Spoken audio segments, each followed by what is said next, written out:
నాడు ఆత్మకూరులో మన కార్యకర్తలు ఇబ్బంది పెడుతున్నారు, బయలుదేరుతామంటే రవణ కూడా మాతో ఉన్నారు. ఏకంగా గేట్లకి తాళ్ళు కట్టేశారు స్వామి. పులిని నీళ్ళని లోపల పెడతారు. వాళ్ళు అనుకున్నారు చంద్రబాబు నాయుడు గారిని జైలుకి పంపిస్తే ఈయన ఏదో ఫీల్ అవుతాడని.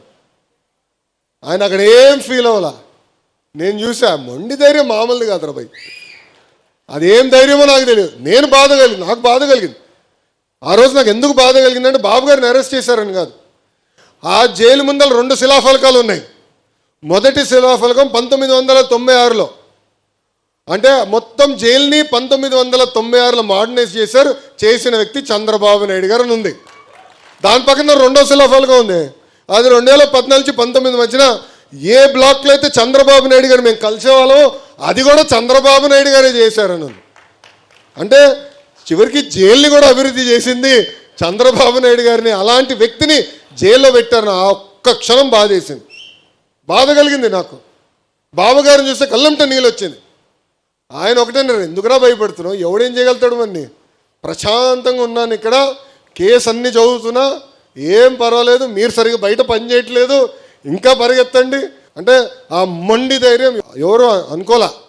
అందరూ అనుకున్నారు బాబు గారిని జైల్లో పెడితే ఆయన కుమిలిపోతారు, ఇబ్బంది పడతారని. చూసాం కదా పులి. ఆ రోజు జైలు బయటకు వచ్చినప్పుడు కూడా పులిలాగా వచ్చిన వ్యక్తి. ఇది మనం మర్చిపోకూడదు. ఎందుకంటే ఇప్పుడు మన అధికారంలో ఉన్నాం, సెల్యూట్లు కొడతారు, గ్రీన్ కార్పెట్ ఏమన్నా వేస్తారు, రెడ్ కార్పెట్ ఏమన్నా వేస్తారబ్బా. కానీ కష్టకాలాలు మనం మర్చిపోకూడదండి. ఎన్ని ఇబ్బందులు ఎదుర్కొన్నా మనం మర్చిపోకూడదు. నేను పదే అన్ని మీటింగ్లో అంజిరెడ్డి తాత గురించి చెప్పా, మంజులారెడ్డి గారి గురించి చెప్పాను. ఏకంగా మన గాంధీ గారు ఉన్నారు విజయవాడ కార్పొరేటర్గా. అక్కడ ఉన్నవారు ఆయన పైన దాడి చేసి కన్ను తీయేశారు. ఒక కంటి చూపు పోయింది. ఇంకా వాళ్ళని ఆదర్శంగా తీసుకోవాలి. ఇంకా మన నియోజకవర్గం వచ్చేలాగా కొల్లు రవణనే మనకు ఆదర్శం. ఎంత ఇబ్బంది పెట్టారు, అడుగడుగున ఎట్టగట్ట కట్టేయాలి, ఆపాలి స్పీడ్ అనే ఆలోచన. కానీ మన ఆగల, తగ్గేదే లేదని నినాదంతో ముందరికెళ్ళాం. అది తెలుగుదేశం పార్టీ గొప్పతనం. కానీ కష్టకాలాలు మనం మర్చిపోకూడదని. అధికారంలో ఉన్న ప్రతిపక్షంలో ఉన్నట్టే మనం ఆలోచించాలి. మనందరం ఒక పెద్ద కుటుంబం, సమస్యలు మనకు ఉంటాయి. ప్రభుత్వం 10 నిర్ణయాలు తీసుకుంటే 3 తప్పు అవుతాయి. చెప్పండి, చర్చిద్దాం.